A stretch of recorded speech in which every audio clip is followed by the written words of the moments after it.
Okay, so we are on the final, um, I guess, unit of this course, and this is kind of the catch-all unit, if you will, where we look at kind of those topics that we didn't get a chance to cover in the rest of the course. So we are going to look at a few topics for this one.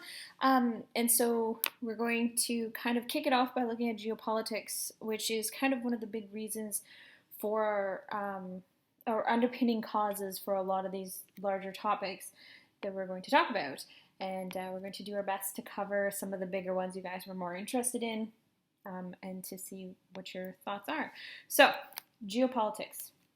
So, what is this? So, let's break down this word here. Politics, basically, we know is the administration and management of a country, or what goes on at the state level.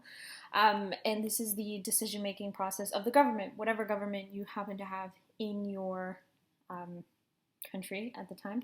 So, politics pretty straightforward, and geo, of course, is then the mix of geography and politics on a national and international level. So when we get into geopolitics, basically what we're talking about at this point is how countries work and don't work together in terms of getting along politically, but also in terms of borders and boundaries, which is something that is constantly in flux and changing, even though the world itself has not overly, well, that's an unfair assumption, but it's one we're going to kind of talk about. So when we talk about all of this, we're kind of using this idea of what we call the nation state, and the nation state is a relatively new idea, and I use the term relatively new because before the 1500s, the idea of an independent nation ruled by a government that controlled events within clearly marked boundaries didn't actually exist.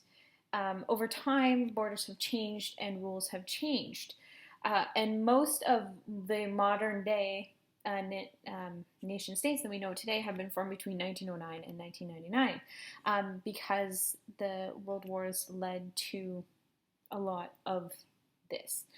Now, I should preface this by saying, in terms of nation states, when we talk nations' borders, we're talking about a more colonial aspect of this, because as we know, indigenous peoples do not believe in land ownership, and that land should be shared, and there's no such thing as boundaries and borders. However, the white colonials came over with their boundaries and borders, and hence that's why these nation states have begun, and this is where this all kind of took off and started. So the wars led to the creation of a lot of the modern day nation states, and while borders are still in flux in many places, there's been some pretty definitive lines in other places. So a nation state itself is more than just a political entity. Usually your nation is set apart by its history, culture, language, and you have kind of a unique sense of community within the people of your nation. It usually has political autonomy. It creates policies, enforces laws, and it can kind of use itself within its borders as it sees fit. Usually without the influence of other countries around, but there have been some notable exceptions over time, but generally not. Sovereignty, of course, is the legal concept that we are not being controlled by another state. Again, generally not, but it has been falling apart over the last little bit. But generally, when you say you're a nation or a nation state, you kind of have an affiliation with your nation and your country and who you are. It's part of who you are as a person. So globalization, one of our main themes of this course, has had a huge impact on sovereignty and on nation states, increase in trade, international organizations, electronic connections, satellite, internet, and this has led to a global village. Nation states aren't so separated, we're connected, hence globalization, we're all connected together. NAFTA and ASEAN have created conditions to not allowed to restrict goods, as we've seen in terms of our economic development. The EU uses a single currency, common laws, and they don't actually have border crossings, although that, of course, has changed with Brexit. but that is a topic for a different day. And then, of course, national governments have the ability to control and exert sovereignty over the internet. A fantastic example of this is China, which controls a lot of the internet, hence why you're in China or you cannot access many of the outside applications that other parts of the world can. So taking in terms of the nation, and we're going to apply it now to ideology. When we talk about sovereignty and nations and national pride, we start talking about ideology. Ideology, of course, is a set of ideals and beliefs that it bases its way of life, its political and economic systems, and its social goals. Political systems are based usually on one or more ideologies, and they don't always match the name to the ideologies. Which is kind of, can be a misnomer. For example, North Korea is called the Democratic People's Republic of Korea, but it is anything but democratic. East Germany was called Germany's Democratic Republic, but again, not democratic, right? So in terms of our ideologies, is usually what we believe. Now, do we agree with it always? No. Is that what's happening? Yes. So ideologies can change over time, and history has shown us that it can change and is still in the process of changing in some respects. Usually in a democratic state, which is what Canada, most of the Western world lives in, is a decision-making system based on majority rule. We vote on things. There's accountability in our governments. There's freedom of religion, press, assembly, and expression. And independent courts that are not ruled by the government are in power. So there is generally, or hopefully, democratic is the arguably soundest form of government that allows people the most say, although America would probably argue that point with you at this juncture in time for sure. So as of 2017, here's our democracy index. As you can see, Canada, as well as a lot of the British colonies, except for Britain itself, are fully democratic. You can see that America itself is kind of falls under the flawed democracy category. Again, story for another day. And then we got authoritarian regimes. In terms of the authoritarianism, according to several sources, there are anywhere from 40 to 49 authoritarian states in the world.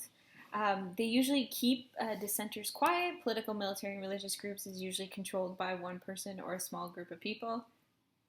Usually very nationalistic, and the idea of extreme devotion to a country or government. No freedom of press, no equality, no freedom of speech or assembly. So authoritarianism is exactly that. There's a single authority in charge. It could be one person or it could be a group, and they keep a very tight lock on the country and the people within the country. And North Korea, of course, is the example that a lot of people use, although arguably Russia could be said to have an authoritarian regime as well under Putin. So in terms of authoritarianism, we do have different types of authoritarianism. Absolute monarchy, and that's a king or queen in charge completely. There are not any of those left in the world. There is no absolute monarchies. They're mostly constitutional monarchies. England is a prime example, whereas even though they do still have a queen, they also have a parliament that runs as well. There's one-party nation-state where a political party runs the entirety of the state. Again, good example of that would be the Nazi Party during World War II. And then military authoritism, again, could be argued with Stalin. If you're looking at your historical context and how history plays a role in early authoritarianism. So Stalin would be one. Today, probably North Korea again.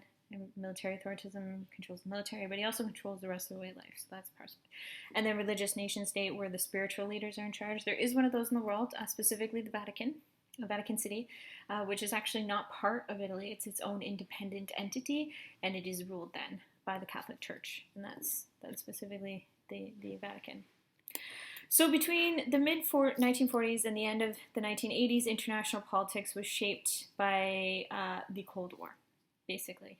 And for those of you who haven't taken history for a while, and because I am a history teacher, the Cold War, of course, was the kind of brinksmanship between the United States and the Soviet Union following World War II, and the clash of ideologies, communism versus capitalism, the big C's, right, and the way of life in each one won. Ultimately, it would be the Soviet Union that would fold, and technically in '89 with the fall of the Berlin Wall.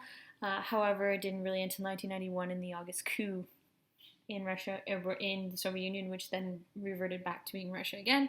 Part of that probably was the Soviet-Russian War, which played a large role in that. But the Cold War was generally what has shaped conflicts and geopolitical conflicts today in the world. Okay, so that's our foundation for this particular unit, and we're going to cover some more topics.